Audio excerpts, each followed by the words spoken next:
Are we starting? Okay. So here we go. I am Brian Allgeier, the design director at Insomniac Games, and basically I'm here to talk about the design process and the implementation of Ratchet and Clank levels. I'll be taking questions at the end of this talk, and also I'm supposed to remind you to turn off all cell phones and pagers. Let's see if this works. Okay. So to start, I'll give a brief summary of the pre-production process that we went through when we started the game. And then I'll walk through the design through of Metropolis, a level that we felt hit its mark. Then talk about the playtesting of the first 4 levels. I'll go through the process and implementation of level 6, talk about some of the focus test results from playtesting levels 1 through 8. And then I'll talk about level 11, where when the questions and concerns that come up during the design process aren't answered, many problems arise during the implementation process. And then that'll be followed by a conclusion. So in March 2001, Brian Hastings, our director of gameplay, suggested that we have an alien that travels from planet to planet collecting weapons and gadgets. As the team began to absorb this concept, a flurry of ideas were generated. We discussed many different types of weapons and gadgets, discussed the character and story, and the designers and artists presented their fantasies of what a PS2 level could offer. The fact that this alien could travel to different worlds gave the artists and designers the opportunity to create some very complex and diverse environments. Many questions came up. What is the visual look and style? Was this Star Wars, the Jetsons, Pigs in Space? How does the art team transition to building such complex environments? Naughty Dog had offered Insomniac a technology sharing agreement where we could incorporate their engine components into our game, and in return, we would give them some of our technology and any modifications. These engine components would allow us to have a very expansive and complex levels using an LOD technology and with instance geometry. We needed a plan to get the level building process started early, despite the fact that all the engine components were not yet in place. We needed a solution, which brings me to design gremlin number 1. Whoa, excuse me. For the purpose of this presentation, I came up with this character. I did the graphics myself. And I only used 4 colors, including black. Basically, the design gremlin represents phrases and answers that I'm always tempted to say when I'm presented with different questions. And I secretly shudder when I find myself or someone else saying them. And I believe the worst design gremlin ever is, "We will work it out somehow." I find that when this phrase is said, people are leaving a brainstorming session with blank stares on their faces and they're feeling overwhelmed. It's like, where do we start? There's so much to do. If the somehow part is not addressed as soon as possible, this phrase can become haunting throughout the rest of the project. Fortunately, we avoided this gremlin thanks to a key proposal from Mark Cerny, our design consultant, if he's here. He proposed that we should use Insomniac's current engine to create 2 dioramas that would simulate the view of a final level. We would have a controllable character that would walk around the level start, and all distant objects would have a low level of detail. The whole thing would be completely faked because we didn't have the engine ready. Plus, the designers would start creating maps for the artists for these dioramas to help kickstart a strong art and design collaboration. And it would make a great presentation for Sony. We set targets for what we thought would define a nice opening view. It was good to have quantitative targets because this way we could ensure that all future levels would meet these requirements and we would have the look and feel of a Ratchet and Clank level. We decided that if we had 5 different visual themes, that would ensure that the environments would be diverse. Motion in the environment would also help bring the worlds to life. And then within each section of the game, we wanted to make sure within those themes that we had differentiated areas. So there was a feeling of progress and pacing. The first concept was a spaceport. The idea was to have a tropical paradise populated by space-age buildings in the distance. Ships would fly overhead, and we'd have some crashed ships in the foreground for a dramatic effect. Our art director, John Fiorito, did these sketches of some buildings, and Mark actually put the buildings into map form, and we had our first Ratchet and Clank map, even though it wasn't a level, for our diorama. And this is what we came up with. This is actually not going to work because I'm now presenting it. Of course. Let's see if I can try hitting the play button here. Yeah, I knew this was going to happen. OK. I have a backup plan, fortunately. And it's all right.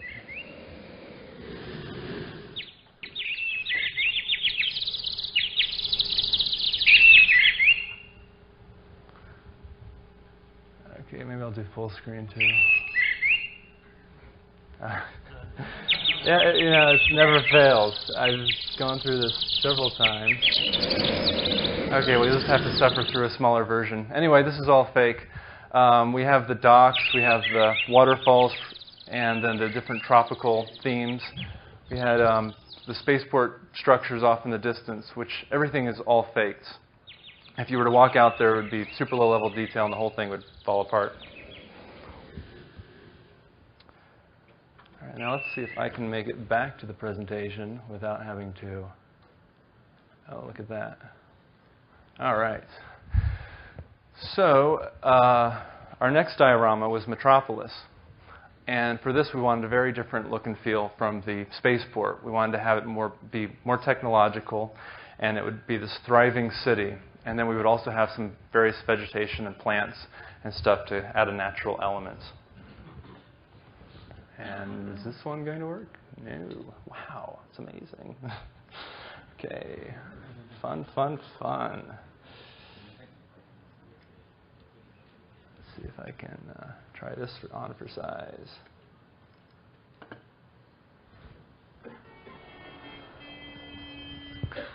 So once again, this is another fake diorama level. We have a couple unique buildings, and then we have some instance buildings there. We put a lot of buses, cars, trains, anything we could think of to get some motion going. And then we wanted to put kind of a natural feel. We always strive for having some very familiar settings so that people felt it didn't feel bizarre or strange to people.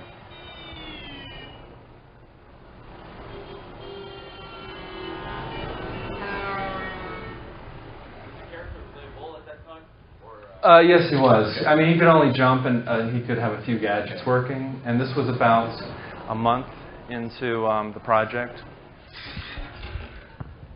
Okay, now I gotta play some Windows gymnastics here. Okay, so it's all falling apart.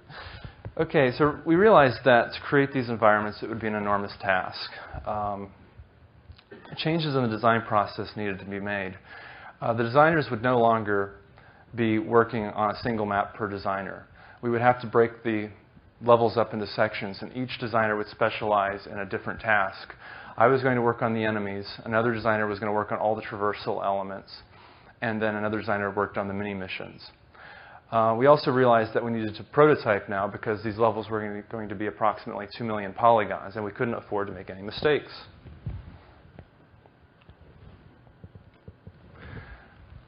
So now, basically Insomniac on the Spyro projects, we primarily focused on the first two steps here. We would outline the design requirements, and then we would put them all into creating a paper map. And we spent a lot of iterations doing that.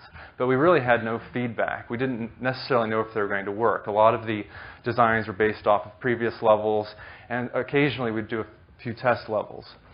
But now we decided that the designers had to build test models in Maya, and then we'd get prototype objects programmed, and we could request different variables that the designers could set. And then we would continue to tweak and repeat the steps 1 through 4. This actually allowed us to start building prototype levels and have faster revisions rather than having the artists build them, and gave us the opportunity to be more experimental. Here's an example of one of the test levels. It was used to tune Ratchet's jump heights and jump distances. One of the traps that we had to be careful to avoid was falling in love with our geometry. They basically had to be very easy to throw away. We didn't want to spend time fussing with vertices and moving polygons around. We just wanted to keep going through the process, because if we started to fuss with things, the whole iterative process would grind to a halt. This is an example of one of the first levels that I designed, and it was called the Island Invasion. And we were going to have some flying ships in the upper right-hand corner that you'd shoot down with a turret. There were going to be tanks and paratroopers coming from the sky, and then we had this huge grind rail off on the left-hand side. We quickly realized that these levels were going to be 6 to 7 times larger than a Spyro level. Each one of those rectangles is a Spyro level, and we called them Spyro pages, and that's how we would actually measure all our different levels. We used Illustrator to create our maps. This gave us the flexibility to move and rotate large sections of gameplay. And with our new design process of having different designers working on the same maps, we could easily merge multiple files into a single map. And as well, we could also export the curves and use them, and the artist could use them in Maya for reference. Once we designed our first 4 levels and cut our teeth, we realized that we needed a design template. This is something that Mark had proposed, and it could be used as reference on all future levels. We wanted to have this nice opening view for every level that was required, and that would use all of the art targets that we had set. We were going to have 3 to 4 segments that branched off of the level start and have 2 shortcuts. And we also wanted to try to keep the level down to 6 to 8 Spyro pages. These guidelines were then incorporated in a macro plan. This is a tool that Insomniac has used on previous projects, and it was developed as part of Mark's method process. The macro plan is a great reference for the design of the entire game. It shows all the dependencies, level connection points, types of challenges, and items that the player finds, all which fits on a single page. Once we had a foundation for designing levels, I had the challenge of making the Metropolis a real level now. I had to incorporate all the gameplay requirements that we had set up in the macro and put them in a level that was originally an art test. I wanted to make sure that the opening view resembled very closely the demo and have it all work within our engine constraints. Usually when I start creating a level, I create this little stick diagram. The macro plan called for platforming and 2 enemy segments, so it had a total of 3 segments. And once I created those, I would put in the 2 secrets. I took the view of Metropolis that the artist created, and then I quickly roughed out some gameplay to make sure that it was of the correct length. I had to move some things around because the diorama was forced perspective. When it came to designing the enemies, I referred to the macro plan on what weapons a player would have at this point in the game. I came up with 3 enemies that encouraged the use of a long-range weapon. I knew that they would have the blaster at this point, so I created a Blard commander who would fire projectiles with a gun. I had a helicopter that would fly to force people to go into first-person mode and aim and shoot at it. And then I had a mine dropper. At this point, I wanted to still support the wrench, so all of these enemies, except for the helicopter, could be defeated by using Ratchet's close-range attack. But they would have to endanger themselves to get to the enemies. But I also had the robot dogs, which I like to have as just filler. While designing the robot dog, I thought it'd be interesting to have an enemy that charges, forcing Ratchet to dodge or strike. The enemy would run past Ratchet and then turn around and come back for a return attack. I thought this was all going to work because if it's exciting in real life, it must be fun in a video game. Now, I'm sure that the virtual Matador game could be a huge hit. But I had forgotten about the gameplay camera, and that turning 180 degrees in this game would be very frustrating. This is something that we forget about all the time, it seems. I mean, we have to think about Ratchet as having this camera that's about 8 feet behind him, and he's like swinging a big bowling ball around. It happens with experienced and junior designers. Having sidestepped that gremlin, what other problems could we avoid?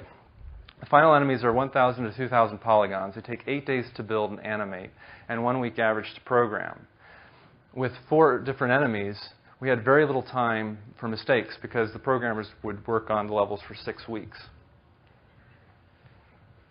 Prototyping enemies were 150 to 300 polygons, and they only took 2 days to build and animate, and 1 to 2 days to program. This allowed for multiple iterations. Once the prototype enemies were made and programmed, I could build test levels and create setups.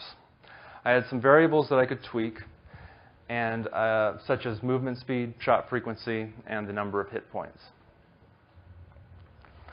Once I had the tests in Maya that I liked, I then incorporated them back into map form and created multiple enemy setups. I then wrote up a description and animation list. I took these setups and put them into the level map. Many of the setups were overlapped to keep a solid pace. I would have enemies that would run from one section to the next. Basically, like an example like this. This enemy would run over to here, and then another enemy would run over here. And this would help kind of lead the players through the level. I was very nervous with this level because since I was basing it on the art test, there was a lot of 90-degree turns. And basically, a very simple way of creating a hidden path in this game is to have a 90-degree angle here and have something pretty over there. People basically just run right on past it, and then they turn around and come back. So I wanted to make sure that I had different techniques to get people to follow through it.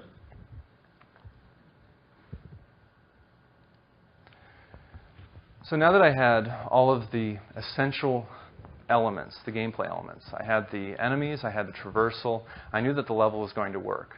But now it was time to add a little bit of spice. For me, what makes a level fun is it has some form of fantasy fulfillment. It has humor, it's surprising. I always want people to try to think about, or I want them to wonder, what's around the next corner?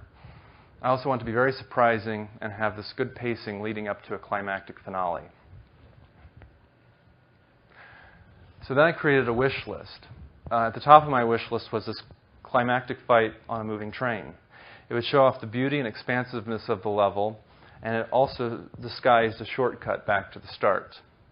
I also had this idea for a Quark robot character, and I did a little sketch and gave it to our art director, and he pinned it up on his wall. It had zip lines and escalators. The bottom three things I just thought they're probably going to get cut at some point. We're going to run out of memory, and someone's going to say, yeah, we just need to take out the zip lines because they create too much animation for Ratchet, and the escalators just don't seem to be working, so we'll turn them into stairs. So I wasn't quite sure on how to embark on this train concept, and I almost said we will work it out somehow, but I decided to research a plan of action. At first, I pitched it to the programmers, and usually with programmers, I tend to use the phrase, this is probably impossible, but I thought I'd run an idea by you.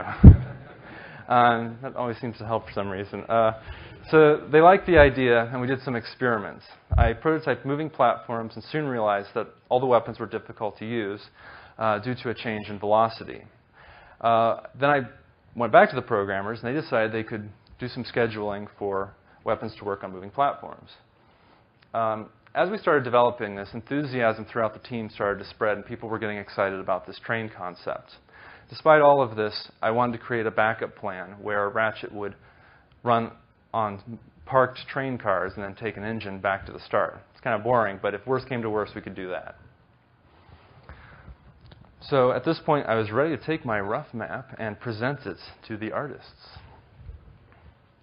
This is Tom and Craig. They are one of our environment art teams. And this is me presenting the map. Hey, my hair's different back then. So upon receiving the final design, they had 6 weeks to build and texture the level. Since I had 3 days to finish designing it, now was a good time for them to lend their expert opinion. Tom had a really good observation here. He pointed out that in order to make the city look expansive, they would have to create these surrounding buildings.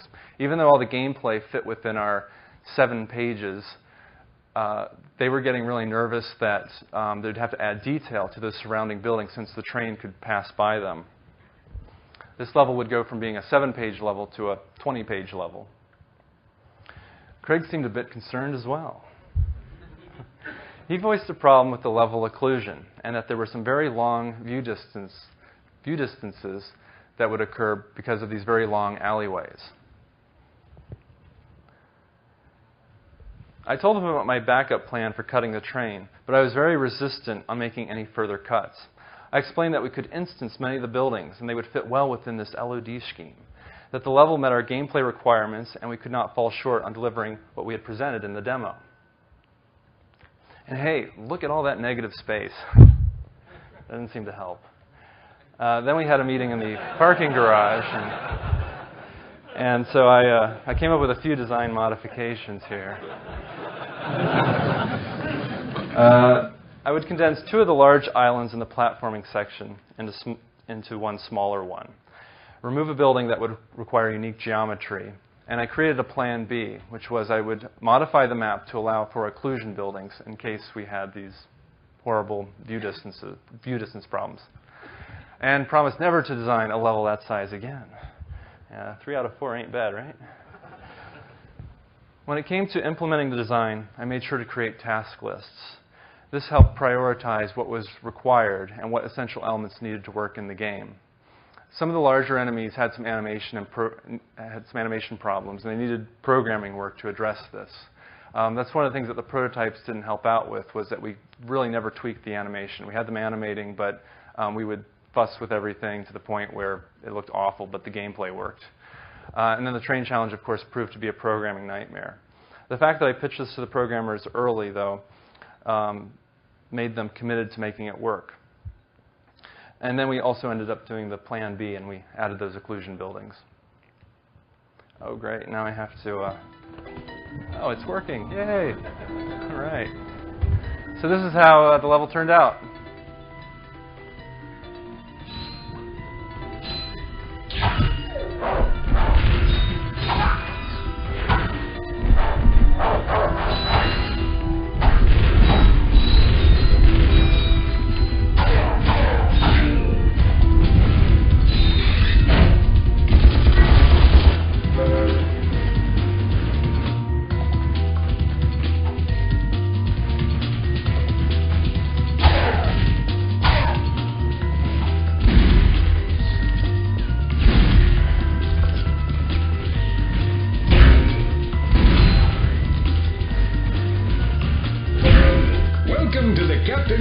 Fitness course.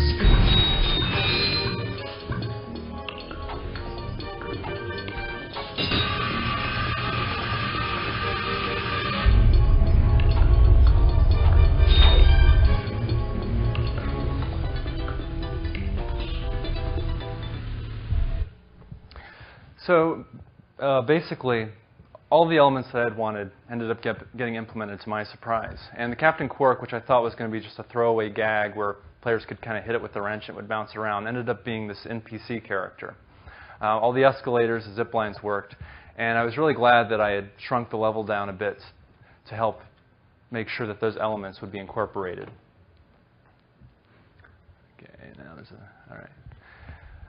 So 3 days before the focus test, we decided to play test the game. We had friends and family come over, and this helped because the team members were present, and everyone could kind of gather around and see where problems lie. We could also catch some very obvious flaws. This brings us to Gremlin number 3. It's so obvious you'd have to be a moron to miss that. I don't know how many times I've heard that, and it seems like it always occurs after someone's played the game for about 300 times. And they're very resistant to making any changes. It's perfect. So here's an example of something only a moron would miss. We had this area in the outpost level where players would get to this wall and they'd get completely lost, and then they would end up turning around and not knowing where they are. And so the way to solve this problem was add giant yellow arrows. And it seemed to do the trick.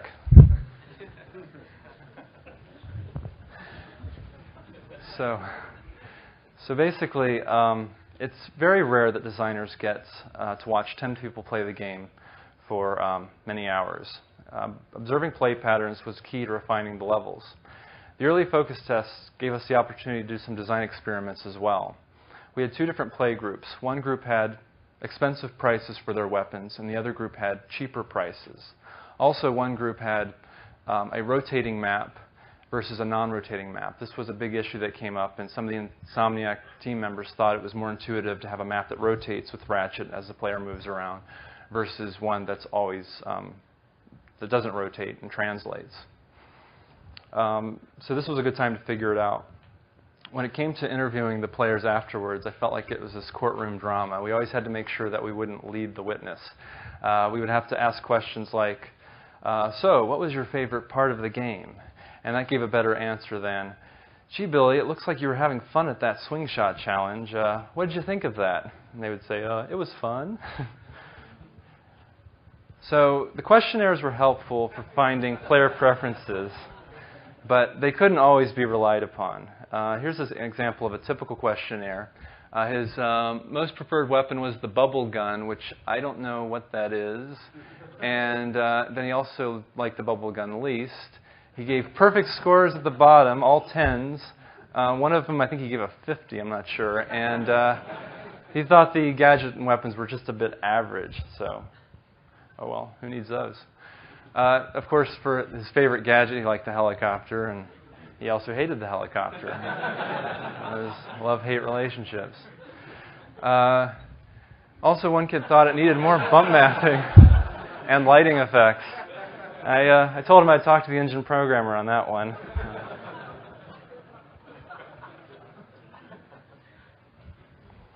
One key method of getting information was to track data and save it to the memory card for later study. We could track the number of deaths per level, where they died, how they died, camera usage, map usage, and play routes. This basically was a debug screen that came up in the game, and we would take the player's memory card, put it in, and see their routes that they took. The play routes would help out in situations like the helipack. Some people found the helipack fun because they could glide and get out of danger, while others found it very frustrating because they couldn't do all the sophisticated long jump maneuvers. So by looking at the play routes, we could see all these zigzag lines on the map, and we could tell, oh, I see, this player couldn't make that jump here. We also could see the bolt amounts, how much money they had when they entered a level, and whether or not they had returned or entered a level multiple times. And now for level 6, the space station. It's funny, every time we start a level, I always feel like we have this brainstorming amnesia. It's like people get together and they just completely forget all the hell that we went through on the past 5 or 6 levels. And they just they want to jump back into the fray and come up with all these headaches and nightmares that we're going to experience. It confounds me. Let's see. On my wish list, I wanted to have many enemy events where aliens would jump out and surprise the player. I thought it'd be fun to have this doomed ship, and basically it would explode and people would have to run for their lives to escape. And then for the climactic conclusion, I wanted to have this alien queen mini-boss. I felt all of this would contribute to this horror ambiance. I'm sure there's another gremlin where the designer says, I just saw the Alien Special Edition DVD and I got an idea, but oh well. So during the prototyping of the enemy stage, this is an example of where prototyping saved us. This alien design, this guy Scooby, that's a term we use for when enemies slide around as they're walking, because he's a quadruped, and then he had this tongue attack. When we see these drawings from a side view, it's like, oh, this guy looks pretty cool. But once we get it implemented and with the gameplay camera, we start to see a lot of the flaws. So then we had to kind of go back to the drawing board and figure out what is the abstract gameplay of this enemy. What exactly did we want him to do? And we would have that drive the creature design. We came up with this guy who's a bit more crab-like. He could move sideways, backwards, and attack without creating a lot of different animation transition problems. At some point, I became nervous that this level was getting out of control. The alien mini-boss wasn't part of the schedule. We had a doomed ship that exploded, which we never had a piece of geometry that large get destroyed, and we didn't know exactly how that was going to work. And it was likely that we're going to have to do some kludges, where we'd have to have one ship here that the player sees, and then the gameplay over here where they get to play it, and then we would show a movie of the ship exploding. And I always get nervous when we start kludging and all the kludges begin to add up to the point where we hit critical mass. The enemy segment was also twice as long. For all these different events that I wanted, it just became too long. It was about 400 meters instead of 200 meters. And then the space station interiors, there were concerns that it was going to be too restrictive for visual variation. We always had a lot of natural elements in our levels, and we just thought you're going to see these steel corridors and boring pipes. So then I decided to refer back to the visual targets that we had set for the previous levels for our dioramas. I went through and created 5 visual elements, and I had to work a little hard to think up stuff like the creature cage room, which was going to be a place where the aliens were stored, and then this whole space station was going to be built into asteroids. And then I added a few, a central core room and a missile room, which would serve as nice landmarks, and people could get their bearings. And then outside of the space station, there'd be docked ships, which Clank would traverse through. And then for the motion, I wanted to have flying satellites. At the same time, I realized that to get all these elements that I wanted in the game, it was necessary to make the level as small as possible to save memory for the artists and programmers. I saved space by making the doomed ship retraversable, so you have to run through it once and then run back through it. And then I just further compacted other parts of the level. I knew that by compacting things, that would guarantee a lot of the animations and the graphical detail that I wanted.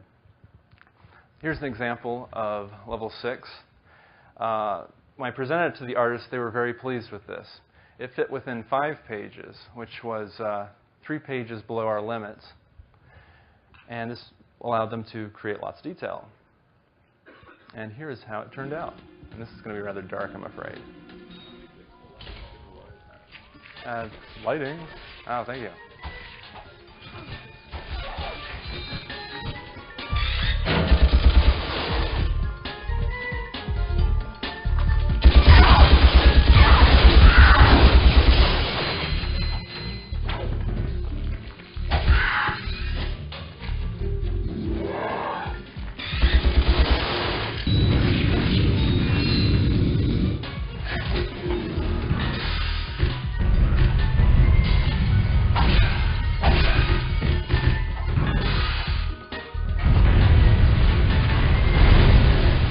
Thank you for selecting our automated self-destruct feature.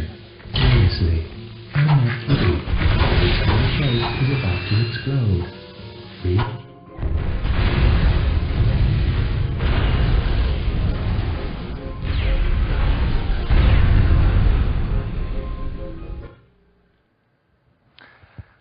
So basically all the elements that I had wanted got put in. Many of the horror elements and the subtleties kind of got prioritized out of existence, but they were still there. The essential elements like the Clank challenge and all of the enemies survived, as well as my wish list items. The Alien Queen challenge, however, people felt it was just way too easy. And once again, we have Gremlin number 4. I could play this challenge with my eyes closed, which is what I've heard after people have played the game 100 times, or after I've played it 100 times. And so that was a good time to have another focus test.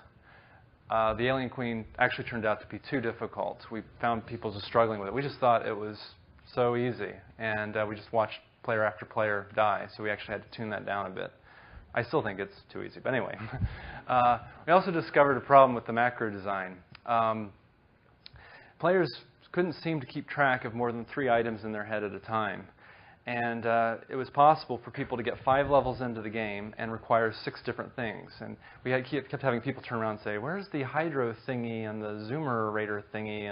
And they just seemed completely lost. So we actually made some changes to the macro plan at this point. And we were very careful to go in and make sure that we weren't going to destroy something else. We swapped some rewards, and that ended up creating a smoother path. Also, people didn't seem to know what was required, what was not required. And so, for instance, the zoomerator wasn't required at all, but they really needed to get the hydro displacer. And so we set up some mission screens that would help show players where they needed to go. This brings me to the level that was a pain in the ass. It was loosely based on the spaceport diorama that you saw early on. And the macro presented a very challenging level design. It had 2 enemy segments. It had a jet plane challenge, which was going to occur over an island resort. So with the jungle level, we wanted to have a lot of detail, but then a jet plane challenge, you can see everything. So we didn't know how that was going to work. We wanted to have a trespasser gadget challenge, and then we hadn't had swimming in quite a while in the game, so it was time to have some swimming. And there was this bizarre story concept where toxic waste was being dumped in the water and created these alien sea life. And I really struggled with trying to come up with enemies. And then at the same time, I had this huge fantasy wish list to compound things. I thought it would be fun to have these really giant ships that you could fly around with the jet plane, and then you could dogfight with smaller ones. I also wanted to give the players to swim anywhere within the level. So to restrict the gameplay, I had this resort owner that they had to take to safety. And on the Spyro projects, we had something called dork levels, where you actually had to save someone. And I just found those to be unbelievably annoying.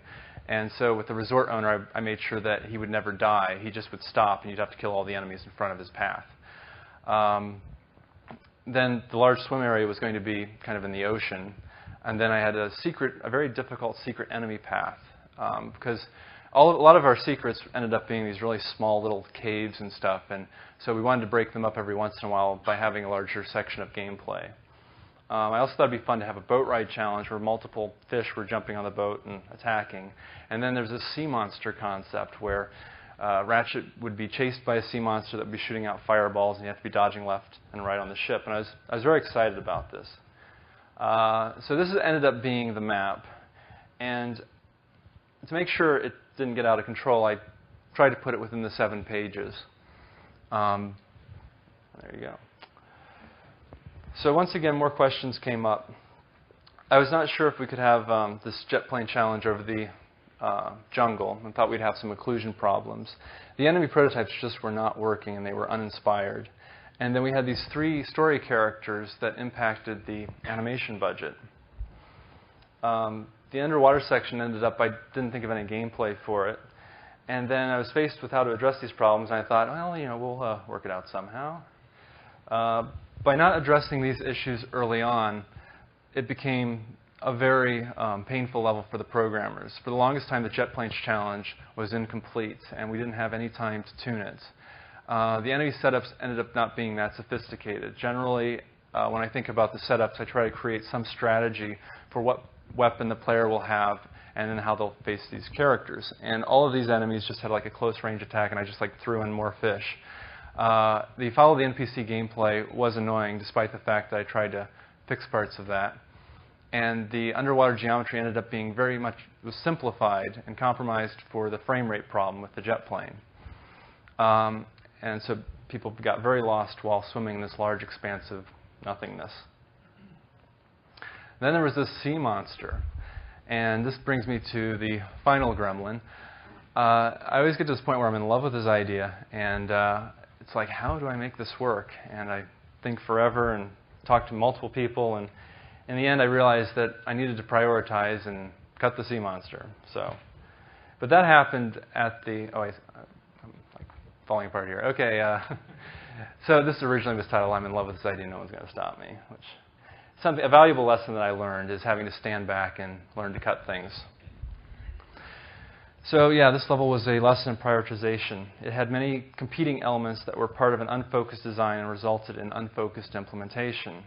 Had I prioritized during the design phase and then researched all the unknowns early, we could have avoided putting the effort into work that eventually got cut. Despite with a lot of work and sacrifices, the Island Resort turned out to be a pretty decent level, and I was happy with it. Despite the fact that I was not happy with how the jet plane challenge turned out, it received a very positive response at the focus test. And I think that's just because people just love flying. So here it is.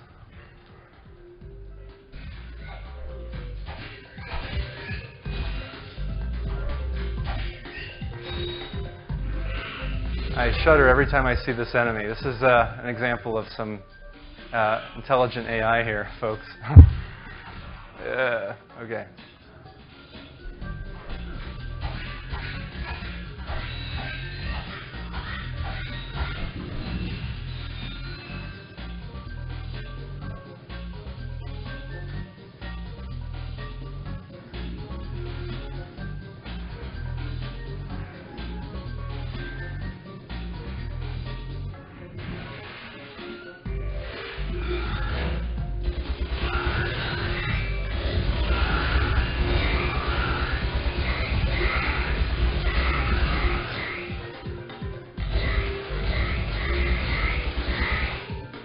put those amoeboid characters in there because the enemy gameplay was kind of dull, so we wanted to spice things up a bit. That was one of our favorite enemies. These bridges were actually all created by a programmer, Peter Hastings. I always made sure that when I designed a level, I'd put a couple bridges in so he could strut his stuff.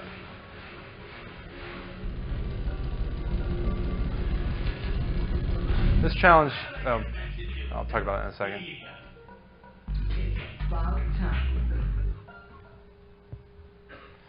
So the jet plane challenge just was basically too easy. I just didn't feel like it was challenging enough and had tight enough gameplay, but seemed to work out okay. Oh wait, oops. So in conclusion, by having a macro plan with design targets at the beginning of the level design process, some of our weaker ideas ended up being strengthened, while the other ambitious ones, like level 11, became manageable. Had I not had the limitation of fitting things within 7 or 8 Spyro pages, it could have probably gotten really out of control. Prioritizing during the design phase ensured that survival of the key level elements during the implementation process. It was important to separate the essential items like enemy setups and traversal gameplay from the wish list elements like the sea monsters and exploding spaceships. By investigating all the unknowns early, with team members in the loop, created a collaborative environment and fostered better solutions. The more questions that were answered, the less headaches occurred, and the more polish could be added to the level. And prototyping was just a very necessary tool. Watching people play the game throughout the course of the project gave us some really critical feedback. We ended up having 4 different focus tests throughout the life of it.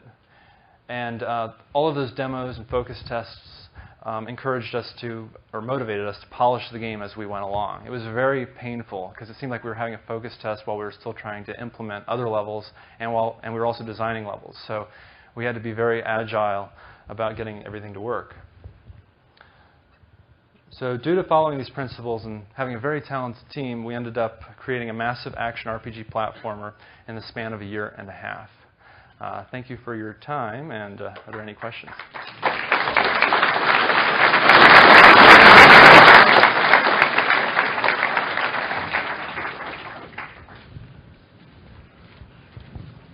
Yes. The mock-up that you guys did at the very beginning, just prototypal level, what was the time frame for that? And it really looked really close to the final thing, like the final textures and all that stuff. Were those assets already created? It took about a month to do it. Oh, I'm sorry. Yes, right. He was asking about the dioramas and how they looked very final. He's wondering about the time it took to implement them. And what was the last part? Like the textures were very final. Oh, the textures were very final. So how did we do that? We just had the artists start building with our old engine, and they created the textures. We had 2 people. Actually, I have a slide for some of this. Generally, we had 2 environment teams, each consisting of 2 people. And it would take them around 6 weeks to build an entire level. So 4 weeks was very generous for these dioramas. The polygons for your world, the actual models for your world in Maya? Or did you have it? We used Maya to. He was asking if we built the polygons in Maya. Built the whole level in one big piece, or did you have multiple pieces? Basically, we had instance geometry. So we had, for the unique geometry, we created the polygons were basically like the streets and the mountains and some of the stuff that had to be unique. And then on top of that, we would put some instanced pieces. And those were all references within Maya. So we had Naughty Dog's engine had something called T-Frag, which was the ground. And then there's the ties, which was like the rocks and stuff. And all of that had levels of detail. And then there were the shrubs, which ended up being little plants and lampposts. And those would have a level of detail where they could become a 2D object. Sure, sure.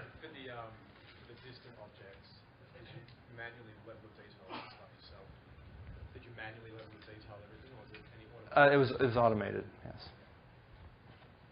He was asking about level of detail, and do we manually make them? You mentioned 2 million polygons per environment. Is it the actual number?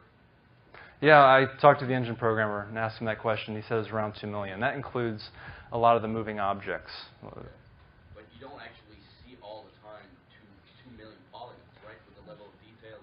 He's asking if we see 2 million polygons at one time.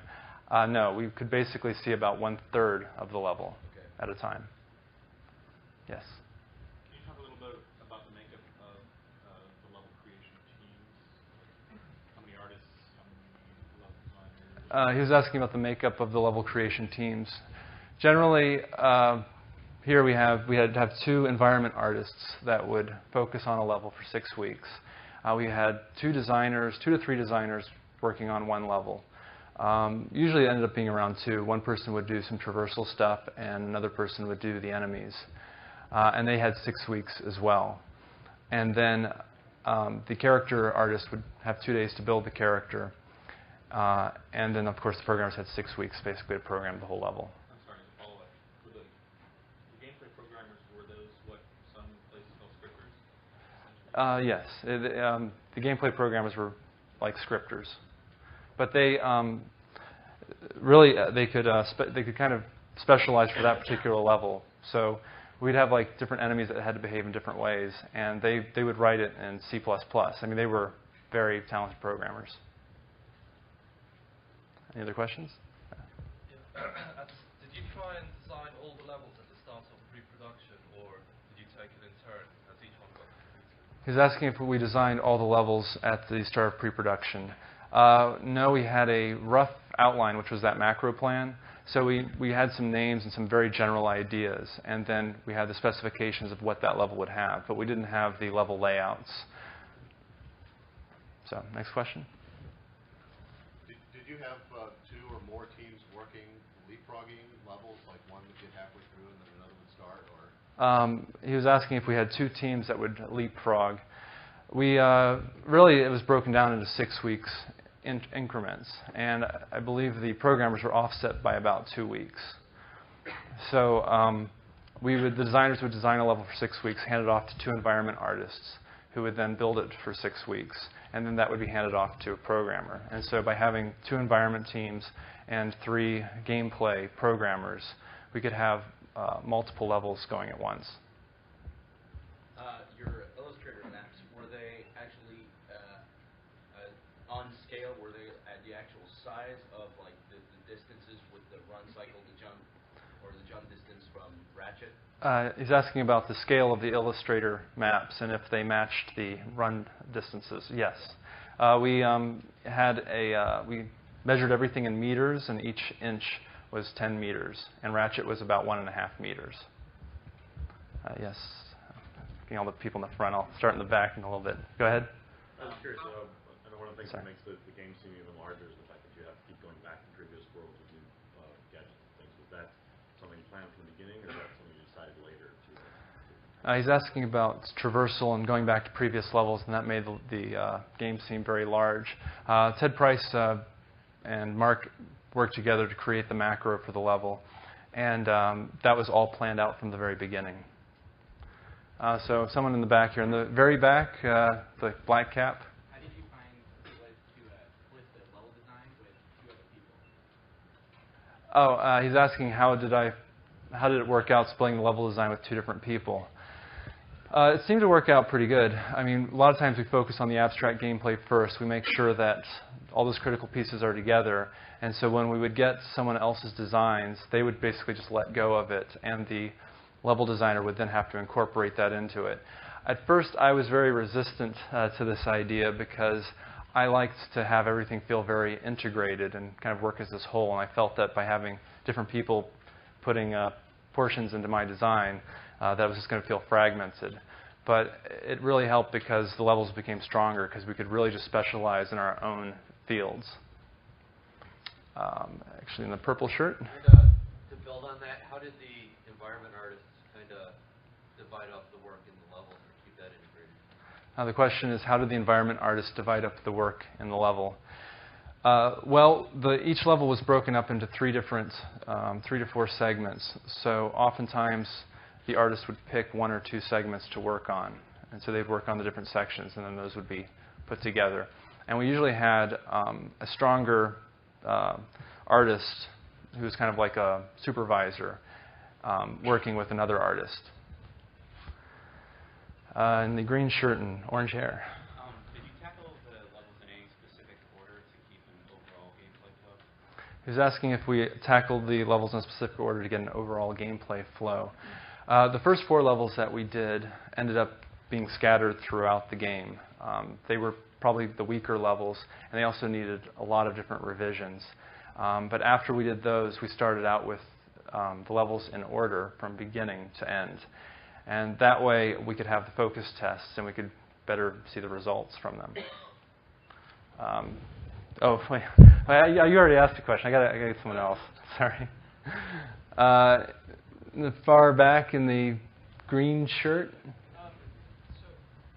the low poly models for the prototype levels and the enemies, was that the designer's responsibility or the artist's responsibility? He's asking whose responsibility was to do the prototype levels. The designers would do all the environment stuff. That was very easy for us to build. And we'd have the animators do the enemies. In the gray shirt over there. Can you talk a little bit more about the focus testing? How many participants you ran? Who in your team was in charge of that? How easy was it to incorporate that into the design process? He's asking about the focus test and how many participants did we have and who on the team ran that. This focus tests, the playtesting was at Insomniac, and we had 2 of those, and then we had focus testing up at Sony, and that was there were 4 of them. And we generally would have 10 different participants. Well, we started out with, I believe it was, 30, where we had the first 4 levels, and that would only take 2 days for the players to get through, and we had about 5 days, so we had multiple groups of 10 playing the game. Then later on, as the game got into the 20 hours, we would have more days allotted for the players. So in the end, I would say that we probably focus test around 60 people or so. I don't know. Mark, you want to correct me? About 100. Okay. That seems about right. There's a lot. Any other questions? Okay.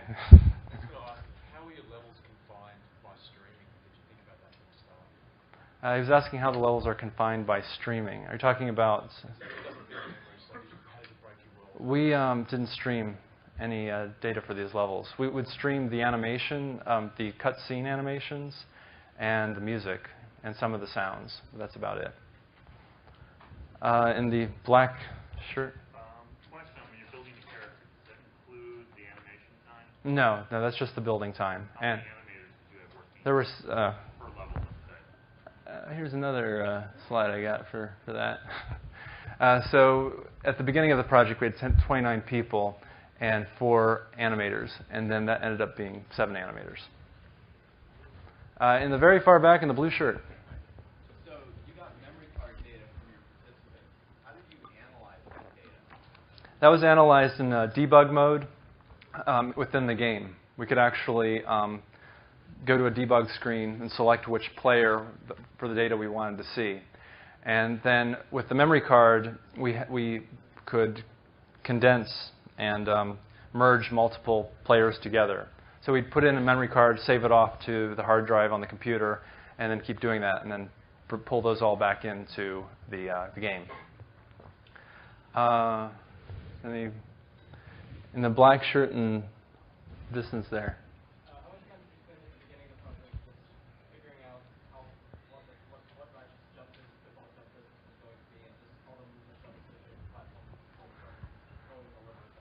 He's asking about how much pre-production time did we have to figure out all of Ratchet's jump distances and his run speed. We started off in March, and our first 4 levels were due on July the 9th, I believe.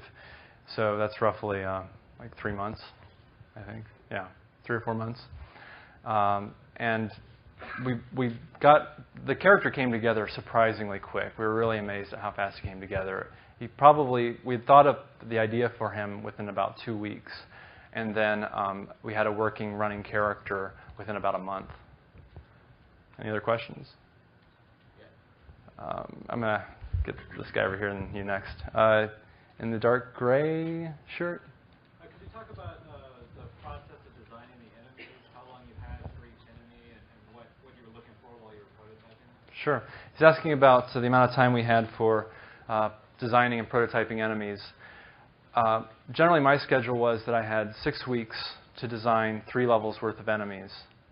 And then I also would design a level as well. And for each level, we had 2 to 3 enemies. So there was roughly a total of 7 to 9 enemies.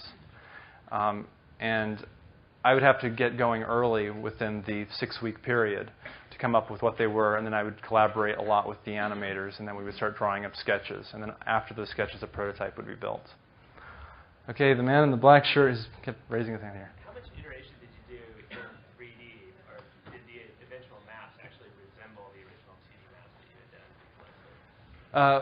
done? There were a number of changes throughout the implementation. Oh, okay, I'm sorry. The question he was asking is how much of a change occurred between the final level game maps and the original ones. I would say there's probably about a 10%, 15% difference between them. Sometimes the artists would find that when they're building around our gameplay areas that they didn't have enough room, so certain areas would be slightly tweaked or adjusted, but they very closely resembled the originals.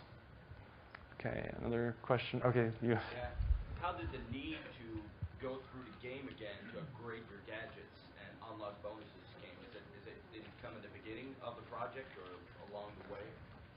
Is asking the need to upgrade, or you mean the gold weapons, or? Yeah, the weapons, because does someone have to go through the game again to unlock everything? Oh, right. He's asking about going through the game a second time, and how did that come about? Oh, I guess we were running out of time here. That's actually, the idea for that came towards the final third of the project. And we had known that we needed some form of replayability. So any other questions? I don't know what color that is. The girl? Yes, her. The only girl.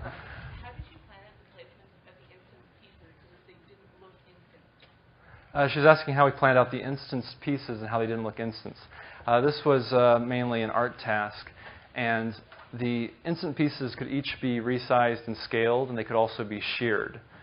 So there's just a lot of creative work on the artist's part to flip and rotate the individual pieces. And the black shirt.